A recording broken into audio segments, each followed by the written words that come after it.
namin sila ng mic, marami pong naiisip si Liza pang hubad na katotohanan ni Enrique. Yes. Actually, may dadagdag ako. May isang pet peeve nga pala si Talaga? Liza. Oh, may eto. isang pet peeve si Liza. Hindi niya kayang hawakan yung, alam mo yung egg carton? Talaga? Yung egg carton? May video ka nag-trendy kung ano-ano mga hinahawakan mong mga Yes, pero- insekto dyan. Okay lang Kaya yun. ko insekto, hindi ko lang kaya yung yung mga tray ng cups pag nagte-take out or yung egg carton, hindi ko kaya. Yung parang cardboard na pero gano'n. Okay, oo. Yeah, Hindi yeah, niya yeah. parang Na parang nasa shock siya. Hindi niya, naman, parang hindi yung niya kaya. texture lang, Yung parang texture. ayaw niya I hawakan don't yung like texture. it. Anong kaibahan ng egg carton pati ng mga insekto? Hindi ko Hindi ko gets. maalam I just don't like the feeling. You don't like the feeling? Yung feeling na insekto, okay lang? Okay lang. Oh my May buhay siya eh. Hindi ko siya kaya. Oh, may buhay siya. Di ba animal lover ka, Enrique? Oo, Laban tama natin naman yan. Tama naman yan. At least common pa rin kayong dalawa. Siya, eto na. Pag-usapan natin ang Alone Together. Excited na kami. Siyempre, pero bago tayo mag-dive in sa Alone Together at kung ano ba ang tema ng pelikula, gusto ko lang malaman to, no? Para sa inyo, kailan nyo masasabi sa sarili ninyo na pinakamatapang kayo? The most, courageous event in your life? I think when I entered showbiz, because growing up, I didn't really plan on being an artista. I just really had to kasi syempre my dad got sick and then Yes. he, untimely passed away. So I had to help out the family. So, they were offered me this opportunity. So, sayang naman kung hindi ko gagawin for Green up my mo din, family. yes. So, I really did it for me. Yes. Talaga. I think that was the time na, oh my gosh, hindi ko talaga gustong gawin pero sino ba ako na magreklamo, di ba? I mean, my family needed me. So, I really had to do it. And to think you've been in the showbiz for I don't know, 10 more than years. 10 years. Nanggawas tong Bisaya. Nagawas na yun! Nanggawas na yun. Again, with twang. 10 years. Yes.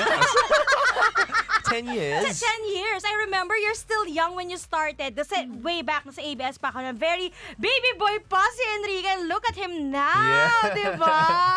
So you've grown so much. You matured. I think that was also one reason kasi I was so young. And I felt like yung mga kabatch ko nag-aaral pa. Bakit Correct. ako? I have to stop. Tapos I have to work. Ganun. Tapos Yeah. kailangan umart in front of the camera. Yes, And sobrang exactly. mahihain ako. And Mga ganun factors. It's not easy guys, to be honest, like, as if naging artista, but it's not easy to become a celebrity kasi it doesn't mean na maganda ka, pogi ka, baka na. You really have to have that work. staying power. Yes, to work for Gotta work it. hard for para magstay ka 10 years, it's not easy to reach that, 10 years sa showbiz. How about you, Liza? I think I'm the most courageous every time we accept a new project or a new role because, of course, since it's a new role, it's another challenge for us. Correct. And we never really know like if it's going to be easy for us, Correct. if people are going to like it. So, yun, I think I'm the most courageous when I accept a new challenge. Is there any role in your life na gusto mo pang i-grab? Ooh, I want to do a horror film. Yeah, Really? horror film. Dream namin mag-horror film. Talaga? Mga zombie action, something like that. So ang tanong, kayo ba ang tinatakot o nananakot? Gusto ko Kami- ako yung nananakot. Kami natatakot. Pero minsan natatakot din, pero Pag kunwari horror film, gusto ko ako yung multo. Ikaw yun ang gusto Pero mo. hindi alam ng mga tao na ako yung... Ay, wala na. Alam Parang, na nila. Okay, sige. Let's reserve na lang sa next story ko. pero yung movie na zombie, may concept na ako. Meron na. Oo, May Naisip concept na nyo. kami.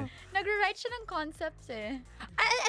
I like this group this two kasi kung yung iba pinag-isipan nila yung life nila like kailan tayo magpapakasal, saan tayo magpapakasal, sila po kung anong konsepto ng horror film ang gusto nilang magkaroon. Yeah, I mean, it's just the back of our minds lang. So far pero, wala pa ba nagpi-pitch ng ganyan? wala Not pa. yet. So yung, parang maganda yung concept. This project ng Lizken is horror. Oo. At paninindigan nila yan. Yeah. Oo, sobrang nakakatawa because this, at your age, talagang ina-accept nyo at ine-embrace ninyo ang challenges.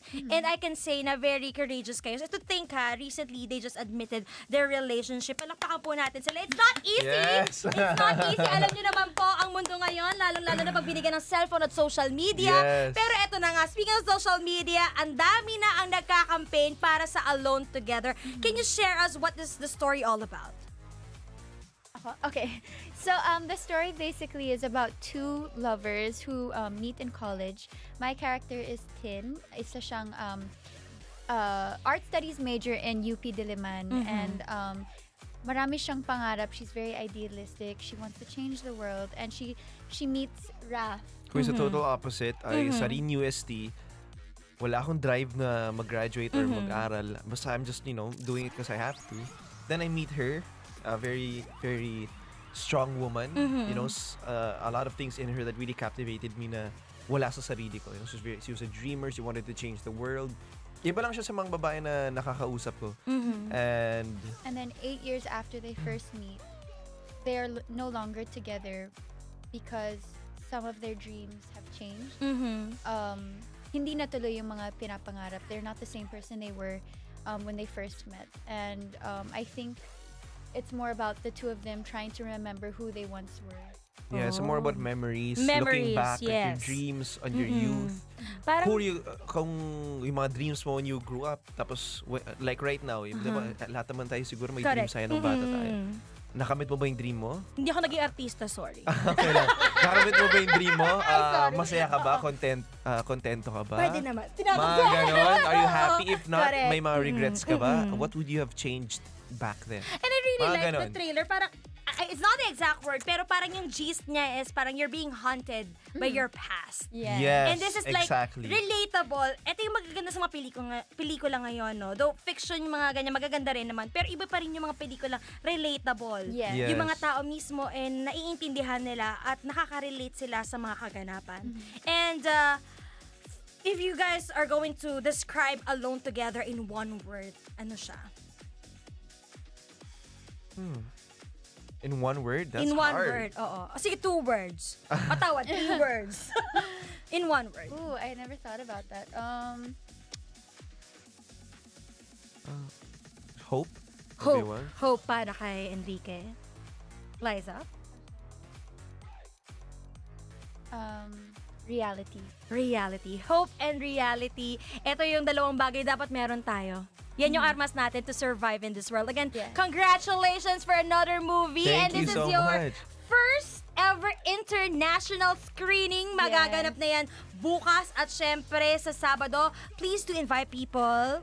Go. Yes, sa lahat po ng mga kapamilya natin dito sa Dubai, I invite everybody to please watch Alone Together. It's showing now na po at sana bukas po samahan nyo kami sa Dubai Mall for our premiere. Mag-i-enjoy po tayo, may mga games on, we're gonna have fun, and I can't wait to see everybody there. See you po! Yes, sa lahat ng kapamilya po namin dito, showing na po ang Alone Together today. And it's also showing in Bahrain, Oman, and Dubai. well, yeah, Of here. course, here. And on our second day tomorrow, we will be having our special screening. And we'll have our special screening also, premiere in Abu Dhabi. And sa mga kapamilya namin sa Philippines, we're now on our second week. Wow. And we just want to say Yes. thank you so much to all the Liz Ken fans, to everyone who already Yes, watched Alone maraming Together, salamat po. who has helped us make this movie become a success. And we just love and appreciate all of you. Thank you so much. And we want to say thank you to Director Net and Black Sheep. Yes. Of course, Sir Miko and everyone else who's here, Miss Karen. Ayan, thank you so Inang, much. maraming salamat din po Inang for the support, for the guidance. Maraming salamat po. Yes, maraming And salamat. TFC, thank you. Correct. Yeah. Of Syempre, course, TFC. Oo, napapangiti yung mga TFC. friendship natin sa TFC. Talagang Of course. nabati kayo for the first time ba ngayong araw? Maraming salamat, And TFC. kay Mr. Tristan Ong and Ayan. kay Kay Posh, Mr. kay Mol, sa Posh. lahat. Sa team namin dito, maraming salamat. Miss Karen. Yes. Of Thank you. course, this movie won't push through without these people, without the support of Of everyone course. you've mentioned. Again, maraming salamat. Abangan nyo po Alone Together. Showing na po ngayon sa GCC. And abangan ang horror film nila very soon. Pang MMFF ata to. Abangan natin, ha? Again, Thank congratulations. you. Thank you Thank so you. much for coming. Thank you. Again, that's Liz Ken live pa rin dito sa Tag Chika na! Thank you.